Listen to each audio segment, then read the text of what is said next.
là, c'est le début de l'expo. Donc, première salle, on commence par les Melanophylla 1, 2. Je reprends. Donc, Melanophylla 2 ou l'ennemi déclaré, donc la série des 140 dessins. La genèse du projet, c'est un déplacement dans le sud du Portugal, à l'époque de la grande canicule en, fait, en Europe, 2003. Je me suis déplacé sur place suite à une annonce AFP me signalant en fait un incendie, un feu de forêt sur une forêt d'eucalyptus totalement calcinée. Donc je me suis rendu sur les lieux juste après l'incendie. Accompagné de pompiers, j'ai réalisé un ensemble de 149 photographies sur une durée très courte. Et à partir de ce matériau photographique, je suis rentré dans une période de travail de 5 ans sur la réalisation des 140 dessins qui sont faits dans l'ordre des prises de vue et 9 photographies, donc les 9 dernières étaient prises dans le sens vertical et étaient aussi totalement floues, et on fait l'objet d'une autre série qui s'appelle les Melanophylla 1. On y viendra tout à l'heure. Juste sur l'accrochage, en fait, le principe d'accrochage des 140 dessins n'est pas figé. Les 140 dessins occupent l'espace qu'on leur propose, mais avec des séquences qui restent identiques, à savoir que tous les blancs qu'on aperçoit dans la série correspondent à des périodes d'interruption de 30 jours dans le travail. Enfin, d'un minimum de 30 jours, un mois. Et un mois pendant lequel j'étais affairé à d'autres choses. Et du coup, en fait, l'idée de l'accrochage de cette série, qui est la série la plus importante de mon travail, en tout cas à ce jour, c'est vraiment le déploiement comme ça d'un agenda. C'est cet agenda sur cette période de 5 ans. Alors ensuite, sur le sujet lui-même, donc la forêt d'eucalyptus, j'étais vraiment dans l'attente d'un feu de forêt sur cette essence d'arbre précisément parce que l'eucalyptus est un arbre qui se régénère très vite. Et l'écosystème en fait qui m'a servi de sujet s'est régénéré avant même que je termine la série de dessins. Donc, je peux dire que ces 140 dessins correspondent aujourd'hui à un état de cet écosystème qui est plus du tout conforme à la réalité en fait. Et il y a évidemment cette distorsion de temps, enfin cette distorsion entre le travail accompli autour du sujet, de ce sujet calciné, donc de ce sujet qui avait disparu, et ce qui m'intéressait bien sûr c'était aussi cette distorsion de temps entre la prise de vue, les 30 minutes photographiques et les 5 années de dessin. Et enfin, le titre en fait est composé, est en 2 parties. L'ennemi déclaré, en fait, ça reprend l'ouvrage d'un ouvrage posthume de Jean Genet qui regroupe des textes essentiellement politiques en fait. Et à l'intérieur de cet ouvrage, il y a un texte qui s'appelle 4 heures à Chatilla, qui m'a servi, en fait, le livre lui-même m'a servi de planche, de support pour la taille des crayons pendant les 5 années. Et le texte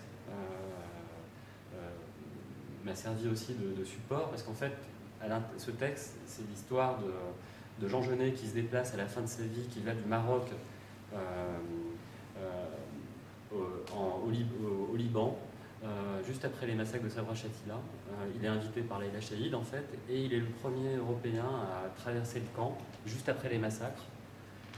Il fait une traversée du camp en 4 heures, donc, et ensuite, suite à ces 4 heures de traversée, il écrit un texte sublime qui démarre par un constat pas d'échec mais d'impossibilité. Aucune photographie ne dira jamais l'odeur de la mort. Et ce texte, en fait, va décrire dans une précision quasi chirurgicale, avec une exactitude de scientifique, la description, en fait, des corps qui jonchent le sol, d'une scène de masse. En fait, bon, sur le travail de dessin, bon, d'une façon générale, j'ai été amené au dessin parce que je n'étais pas du tout prédestiné pour le dessin. J'avais entamé des études qui devaient me conduire ailleurs. En fait, le dessin, j'ai été vers le dessin suite à mes premières photographies qui étaient très mauvaises. En fait, le dessin pour moi en fait naît d'une déception du support photographique. Et où les photographies, j'ai toujours encore aujourd'hui en fait c'est pas un complexe, mais c'est cette insatisfaction avec le médium photographique où je suis éternellement insatisfait de l'exposition de la photographie. C'est toujours ou surexposé ou sous-exposé. Et finalement, ça m'a conduit au dessin et à la mise en place d'un mode opératoire sur le dessin qui se rapproche, visuellement en tout cas, qui se rapproche de la texture du négatif photographique. Comme si le dessin, à son tour, devenait un négatif photographique, une matrice, un exemplaire unique aussi, dans les noirs, sachant que le négatif, par principe, en fait, par définition, les valeurs sont inversées, les noirs sont blancs. Et là, dans les noirs, comment dans les noirs informer au maximum un sujet et finalement, le mode opératoire a été développé sur cette période de 5 années. Et il s'agit de reproduire des photographies à l'identique, mais aussi avec évidemment l'impossibilité que ça suppose. On ne reproduit pas une photographie à l'identique, mais d'être au plus proche de la photographie petit 1, en éliminant tous les contrastes, en saturant au maximum l'image et en l'enterrant dans les grilles pour se rapprocher du négatif photographique. Et techniquement, en fait, très simplement, je procède par la mise au carreau, ça s'appelle. Donc c'est vraiment, j'ai absolument rien inventé. Donc c'est un principe de report de carreau à carreau. Je travaille avec une image qui est toujours à échelle 1 par rapport au dessin. Donc là, les photographies font 10 cm sur 15 cm. Les dessins font exactement la même dimension. Et c'est toujours, donc en fait, je commence toujours par un travail à l'encre sur les zones les plus sombres. Et ensuite, c'est un travail à la ligne de plomb, au crayon, au graphite pur. Et là, c'est le même dessin que je reproduis N fois, à l'identique. Et entre chaque couche, j'estompe, à l'aide d'un lange, j'estompe la surface totale du dessin pour effacer en fait les coups de crayon, le passage de ma main en fait, et aller vers une surface la plus homogène possible. Et juste, je dis ça parce qu'on me pose toujours la question, et je pense que enfin, les gens me la posent. Les bords sont nets parce qu'en fait, je mets des scotch repositionnables, c'est aussi simple que ça. Donc je mets des scotch et ensuite je travaille avec ces scotch qui viennent cercler le contour du dessin. Et quand le dessin est terminé, je retire les scotch et j'ai des contours nets. Donc je précise ça parce que c'est une question qui m'est posée tout le temps. Et bon, voilà. Donc sur la technique, je ne peux pas dire autre chose que ça.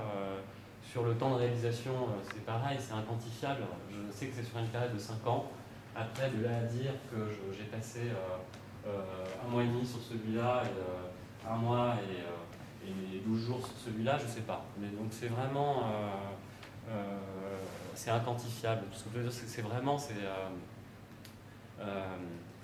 sans rentrer dans les détails, simplement ça bascule vers une... en tout cas, moi, ça me bascule vers une autre temporalité, hein, c'est sûr. Puisque j'ai conscience que ça n'a rien de normal de passer 1 mois et demi sur un rectangle de 10 cm sur 15. Mais bon, ça c'est ça me concerne, c'est ma maladie. Justement, moi j'ai une question par rapport au format. Le 10-15, c'est vraiment la photo qu'on met dans l'album photo. Ouais, c'est un format photographique standard. Voilà, donc pourquoi sur cette série-là, qui fait 140 photos, c'est comme si tu avais fait un album photo en fait. Ouais, bien sûr. Mais en fait, parce que je travaille sur des standards, des formats standards, et en fait, le 10-15, en effet, c'est le format de la carte postale. D'un autre côté, je me suis déplacé en touriste sur ce site, et j'avais pas d'autre projet que de faire des documents de travail avec un parti pris sur le format photographique et le format de dessin, de fait, qui devait être le moins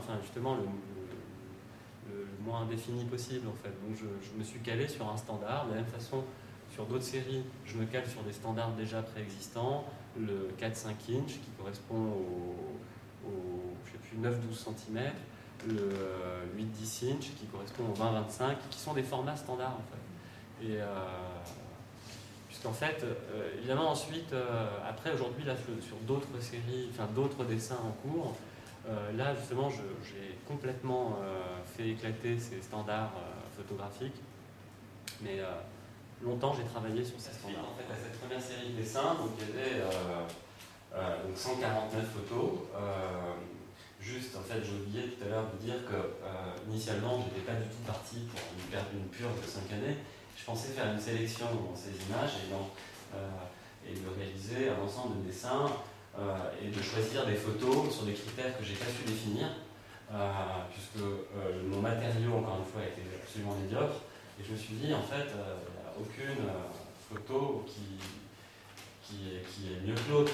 Donc, et c'est ça qui m'a conduit à un bon choix et à partir sur la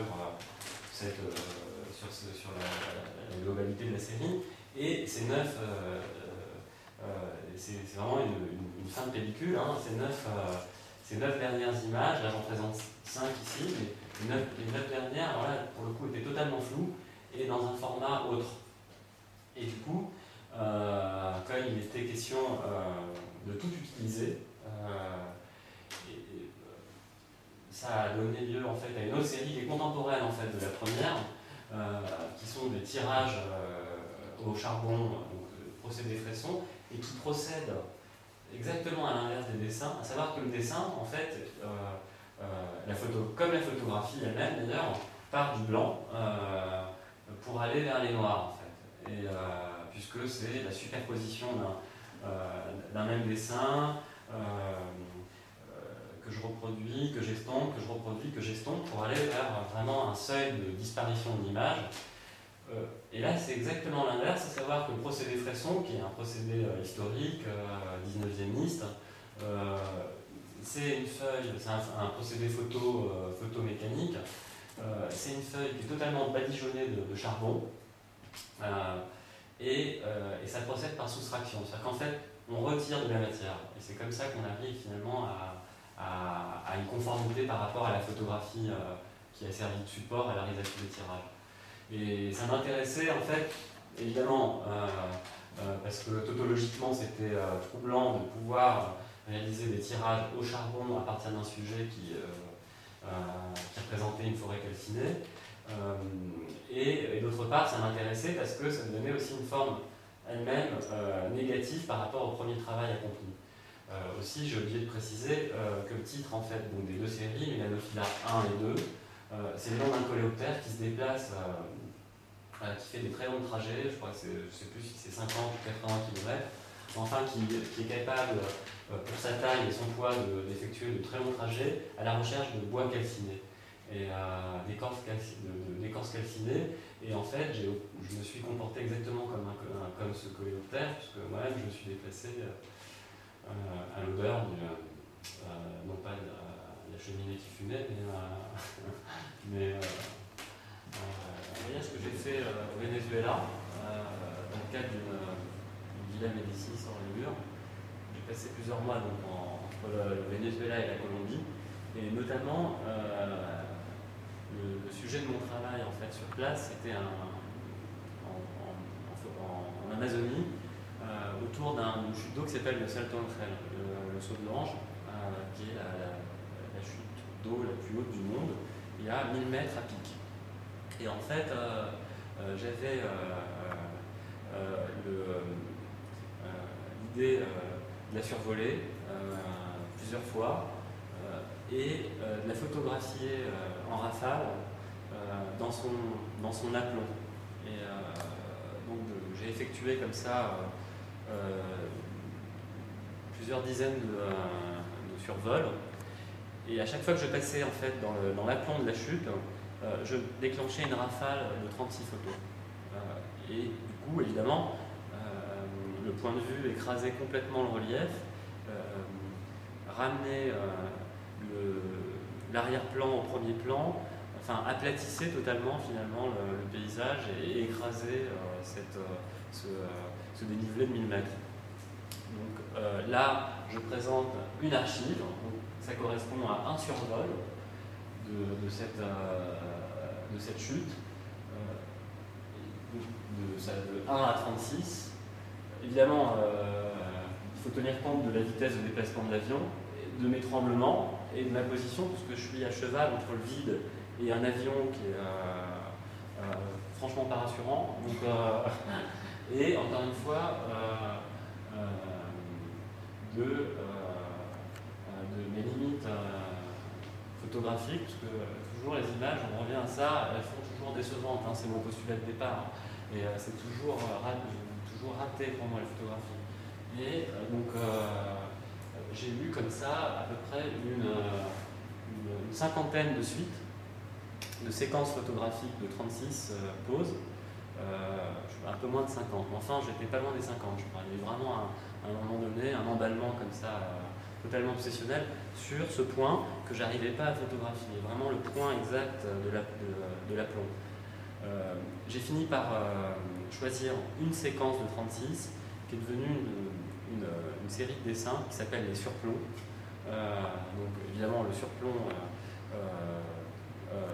en référence au sujet lui-même, puisque c'était mon point de vue, et en référence aussi au travail de dessin et notamment au travail qui est accompli à la ligne de plomb. Et donc là, à ce jour, il y a 6 surplombs qui existent. C'est une série qui n'est pas arrêtée dans le temps. J'en ai fait 6, du premier au 6. Potentiellement, je peux en faire encore 30 autres. Évidemment, ce qui m'intéresse, c'est que, encore une fois, là, par rapport aux photographies, on est sur une vitesse de 3 images secondes. Et les surplombs eux-mêmes reproduisent finalement ces micro-différences qu'il y a entre les images elles-mêmes, puisque entre 3 images secondes, la seule chose qui change, c'est la forme de l'écume, et pour la série que j'ai utilisée sur les dessins, la forme de l'écume et le déplacement de l'avion. Et du coup, ce qui m'intéressait sur les dessins, c'est qu'on était finalement, encore une fois, dans cette distorsion des 3 images secondes, qui devient une échelle de temps complètement folle au regard du travail de dessin lui-même, en fait. Et donc, en fait, les dessins sont très proches, sont quasi identiques, sauf que il y a cette forme centrale qui est l'écume, qui change imperceptiblement, mais quand même.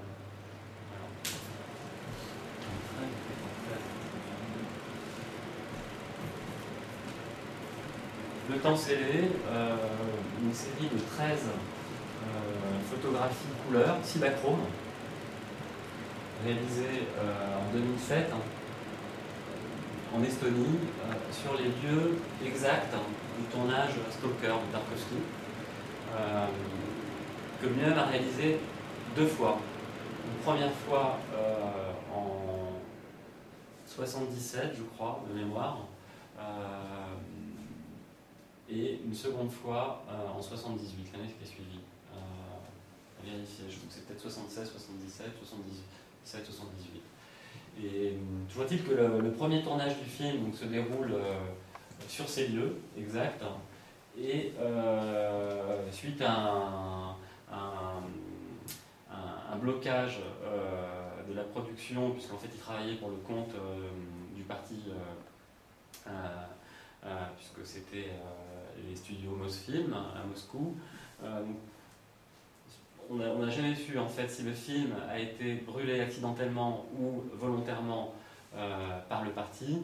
Toujours est-il que le film a été reproduit à l'identique l'année qui a suivi.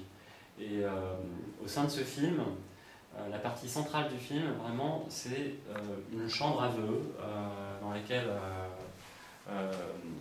tous les souhaits sont permis et deviennent réalité, mais qui est rendue inaccessible ou alors très difficile d'accès, puisqu'elle est entourée d'une zone. Dans le film, en fait, c'est appelé la zone. En réalité, c'est vraiment des terrains vagues. Et ces terrains vagues, en fait, qui constituent, encore une fois dans le film, puisque là, il faut se situer dans le film, dans la fiction elle-même, vraiment un espace mental qui défie les lois de la pesanteur, un espace vraiment anti-cartésien. C'est vraiment une géographie abstraite. Et en fait, ce qui m'intéressait, c'était de retourner sur les lieux de cette zone, de reproduire à la chambre, donc encore une fois, on est sur un format photographique standard, puisque là, on est sur le 8-10 inch. À la chambre photographique, travailler dans les mêmes conditions lumineuses que Tarkovsky lui-même, puisque ça a été photographié en août, avec les derniers rayons du soleil de la fin du mois d'août. Donc on est sur des lumières comme ça, assez, alors pas blafardes, mais qui sont vraiment très caractéristiques du mois d'août, et avec les mêmes angles de vue, sauf que ça a eu lieu 30 ans après. Donc en fait, c'est une façon évidemment une façon très, très, très métaphorique de vérifier l'existence de ce lieu qui est censé exaucer les souhaits de la personne qui y pénètre. Donc il y avait évidemment cette dimension-là qui était importante, et également dans l'écho de Tarkovsky lui-même, qui a dû refaire le film, reproduire aussi ce bis repetita avec le passage du temps, puisque entre-temps, il y a eu ces 30 années qui se sont écoulées, et rien n'avait bougé, en fait, sinon la végétation elle-même qui était plus fournie, et la croissance des arbres, etc. Mais c'était vraiment exactement les mêmes ambiances, en fait. Et là, il y a une suite chronologique, qui est calée sur l'ordre d'apparition de ces plans à l'intérieur du film. Donc on est vraiment dans le déroulement, ça respecte le déroulement du film. Parce que dans le film, justement, la traversée de cette zone suit une logique très, très, très bien définie. Et donc j'ai voulu être dans le respect et de cette logique et du travail de Tarkovsky, qui par ailleurs est un père artistique. Voilà. Et pour finir sur cette série, j'ai été accompagné d'un opérateur qui a fait les photos, qui a fait les réglages photographiques, et qui était l'opérateur de Tarkovsky lui-même, en fait. Et donc qui est venu de Saint-Pétersbourg, qui avait la connaissance des endroits et surtout une connaissance vraiment de cette lumière si particulière, en fait, qu'il y a au niveau de Saint-Pétersbourg. Donc vraiment on est sur des lumières qui sont très très très sonores. Et enfin, juste pour finir, l'anecdote, en fait, c'est que la maison, voilà, ça c'est la chambre à vœux, et en fait c'était un hasard absolu, mais une semaine après notre passage, le lieu qui avait servi pour le tournage de Tarkovsky, cette chambre à vœux, cette bâtisse, était totalement démolie. Elle était en cours de démolition, en fait, quand nous étions sur place, et elle a été totalement démolie après notre passage. Et enfin, juste pour finir, il y a une donnée quand même très importante, et c'est aussi cette raison pour laquelle j'ai fait appel à cet opérateur, c'est que pour des raisons presque de propagande, à l'intérieur du film, on a une mise au point qui est de 0 à l'infini, en permanence.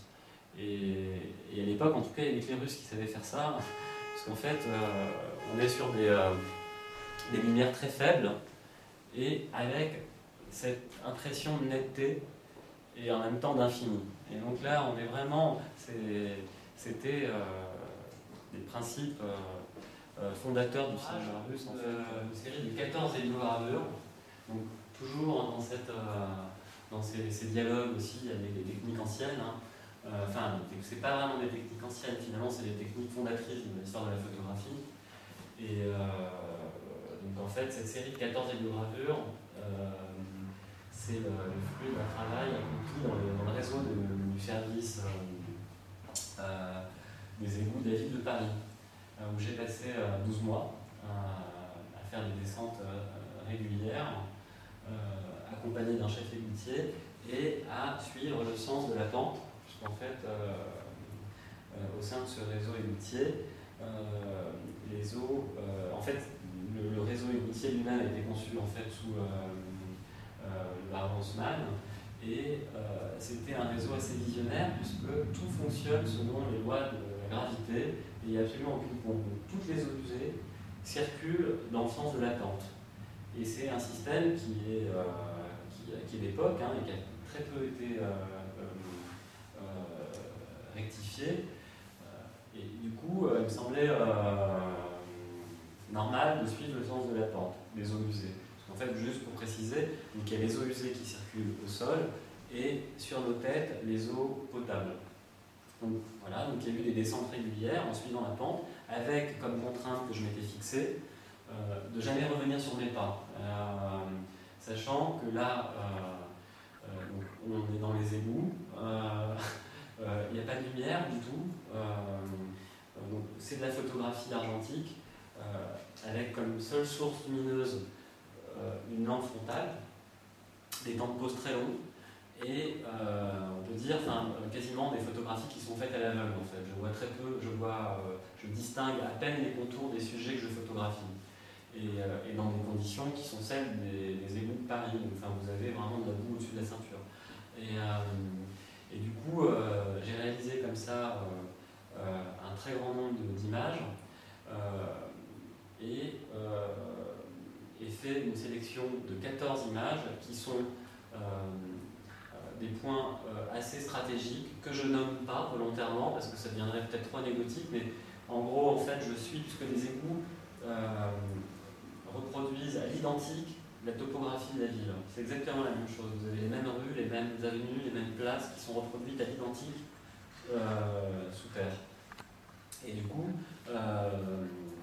cette suite de 14 images, en fait, c'est une traversée de la ville qui se fait dans la logique de la pente de ces eaux, donc dans une logique de dénivelé par rapport à la topographie de la ville, et aussi qui sont assez, qui reprennent des hauts lieux de la capitale, juste pour, de mémoire, je sais que cette hélio, en particulier, elle a été faite, la photographie qui a servi à l'héliogravure a été faite sous la place de la Concorde. Donc à chaque fois on est sur des hauts lieux comme ça de la ville. Donc je fais une sélection de 14 photographies qui ensuite ont servi à la réalisation des héliogravures. Et en fait ce qui me semblait, et c'est une édition de 5, c'est important parce qu'en fait l'héliogravure aujourd'hui est devenue un médium très rare et du coup aussi très coûteux et plutôt destiné à de gros tirages. Et du coup, ne faire que 5 exemplaires, c'était aussi produire de la rareté autour d'un sujet qui était finalement assez repoussant. Et ce qui me semblait important, c'était les relations entre l'héliogravure et le sujet lui-même, les goûts, puisqu'en fait l'héliogravure, le principe de l'héliogravure, c'est une attaque à l'acide d'une plaque de cuivre. En fait, c'est une image qui est reproduite photo mécaniquement sur une plaque de cuivre, qui ensuite, à travers une succession de bains chimiques, va être attaqué à l'acide, et le motif en fait va être creusé dans la plaque de cuivre. Et plus on va creuser dans le cuivre, et plus on ira vers le noir, et plus les morsures seront superficielles, et plus on sera vers le gris clair. Et enfin, ce qui me semblait intéressant, justement, c'est ça. C'est ce rapport tautologique entre les deux, c'est à savoir que l'héliogravure procède aussi par creux, exactement comme mon sujet qui est aussi un sujet en creux, puisque c'est un sujet souterrain, et l'héliogravure, l'image ne se révèle que lorsque la plaque de cuivre elle-même est attaquée dans ses profondeurs. Et puis il y avait une autre correspondance qui m'a convaincu dans le choix du matériau, c'est que le réseau du service des égouts de la ville de Paris est contemporain à la création de l'héliogravure. Donc il y avait cette correspondance aussi que je trouvais troublante et qui justifiait en fait le choix du médium par rapport au sujet. Voilà. Ce que je peux dire d'autre là-dessus? Oui, après, oui, ce que je peux dire d'autre là-dessus, c'est que ce qui m'intéresse aussi, surtout, c'est que c'est des sujets qui sont quasiment des scènes primitives. Hein. On est, je repense encore à, enfin, je sais pas, celle-là ou celle-là, c'est vraiment de loin. Moi, ça me fait penser presque à des images qu'on peut voir sur le site de Lascaux, par exemple. Là, c'est vraiment des lieux qui ont été stigmatisés par le passage des eaux usées, stratifiés comme ça. Et voilà, donc il y avait aussi la révélation comme ça, à travers un médium totalement désuet aujourd'hui, d'espaces primitifs qui sont totalement aussi inaccessibles, puisque de fait, comme les eaux potables circulent aux mêmes endroits, c'est des lieux très vulnérables et surprotégés contre les attaques terroristes. Voilà.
Donc, le premier ensemble, les grands fonds, composé d'un dessin et du négatif qui lui correspond.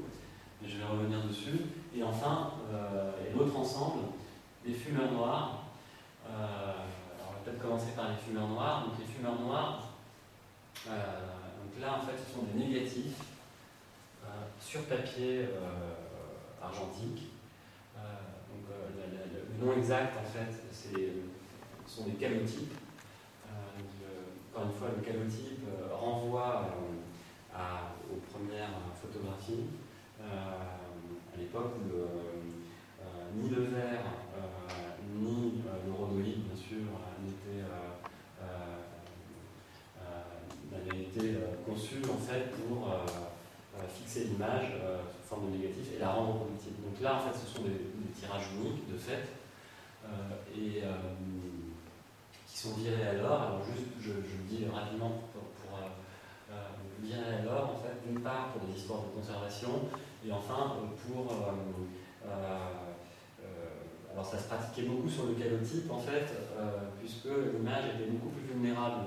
Et comme elle était unique, pour la conserver, on l'a virée à l'or, on l'a chargée d'or pour la stabiliser chimiquement et rehausser les contrastes. Donc là, le sujet ensuite, donc les fumeurs noirs, c'est le nom qu'on donne à des sources hydrothermales qui sont situées dans les abysses entre 5000 et 8000 mètres sous le niveau de la mer. Donc on est dans des conditions extrêmes où il n'y a absolument pas de lumière,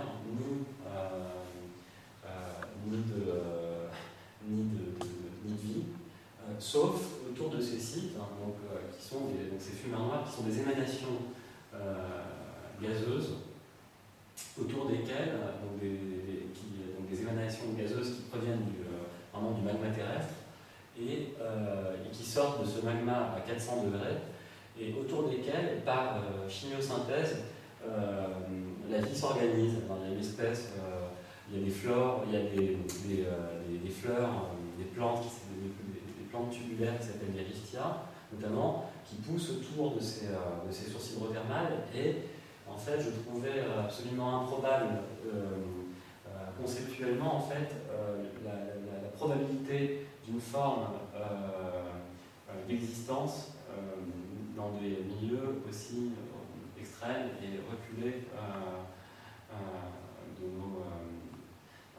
éloignés de notre champ de vue, de notre champ de vision. Et donc en fait, c'est vraiment des oasis de vie. Et c'est ça qui m'intéressait en fait. Donc c'est un travail qui a été fait en collaboration avec l'IFREMER, l'Institut français de recherche océanographique, sur une série de sources hydrothermales qui sont situées dans des fosses en mer Adriatique notamment. Et du coup, ce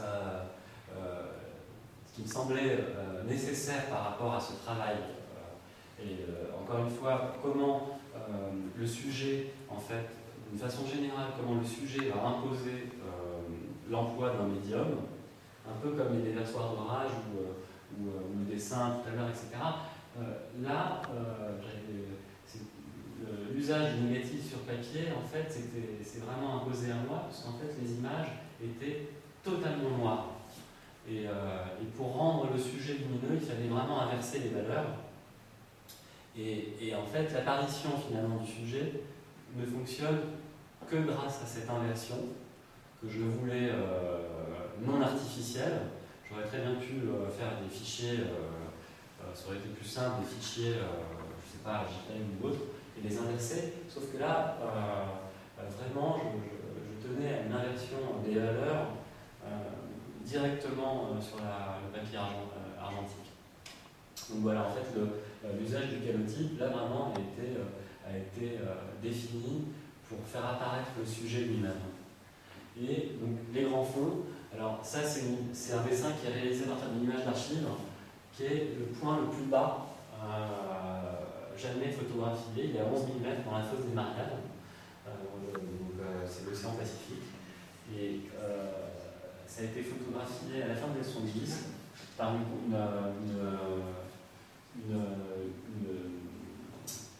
j'ai pas le mot en tête, une collaboration italo-franco-japonaise.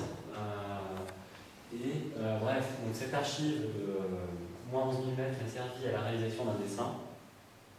Et ensuite, ce dessin, à son tour, a été photographié à la chambre, au même format. Et je présente le négatif du dessin. Et en fait, le négatif du dessin m'a fait penser, après coup, à une photographie de nuage. Et du coup, c'est ce qui a en fait donné le titre en fait, au diptyque, les grands fonds,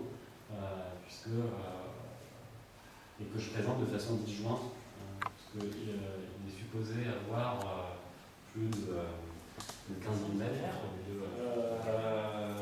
Hier, pour Isaac Robert, et donc en fait, là, les 5 hier sont des dessins à la ligne de plomb, et Et en fait, c'était important de les présenter ici parce qu'ils font vraiment le pont avec l'expo du LAM qui commence dans 10 jours.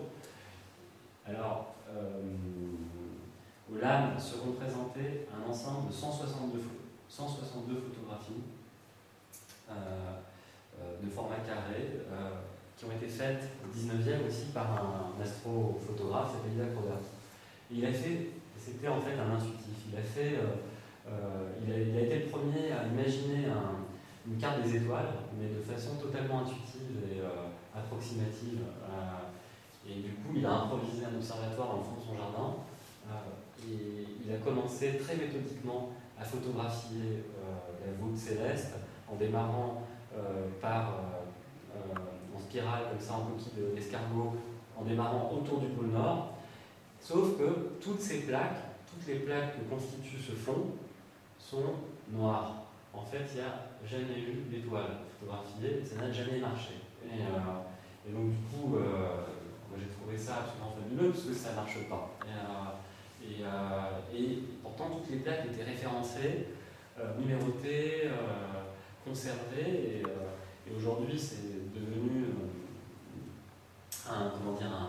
un matériau patrimonial puisque c'est à l'Observatoire de Paris. Sauf que, évidemment, ça n'a aucun intérêt pour les scientifiques parce qu'on ne voit absolument rien. Et donc, il y a eu 5 dessins, il n'y en aura pas d'autres, réalisés à partir de 5 des plaques du fond.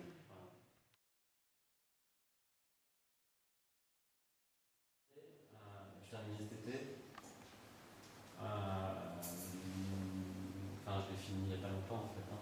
Donc c'est fait à partir d'une photographie, encore une archive photographique qui date de la Première Guerre mondiale. Donc c'est un charnier, en fait, c'est une image qui est annotée, datée, donc ça se passe à Verdun. L'image elle-même, en fait, est un... Attendez, excusez-moi. Je regarde juste une chose. C'est une plaque photographique, c'est à partir d'une plaque photographique stéréo. En fait, le principe de la stéréo, c'était de faire donc, 2 images en simultané avec des angles très légèrement décalés. C'est exactement le principe de la vision humaine, sauf que le cerveau en fait superpose les 2 images, il les additionne, et ce qui donne l'impression de relief.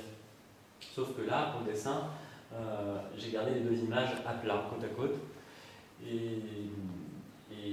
ce que je voulais dire, c'est qu'il y a eu une correspondance aussi à nouveau très frappante entre l'usage de la photographie stéroscopique et de cette Première Guerre mondiale, en fait, qui était atroce, et la représentation et la couverture médiatique du conflit a été fait en stéréoscopie justement pour la spectaculariser davantage et rendre finalement ces scènes plus terribles encore qu'elles ne l'étaient.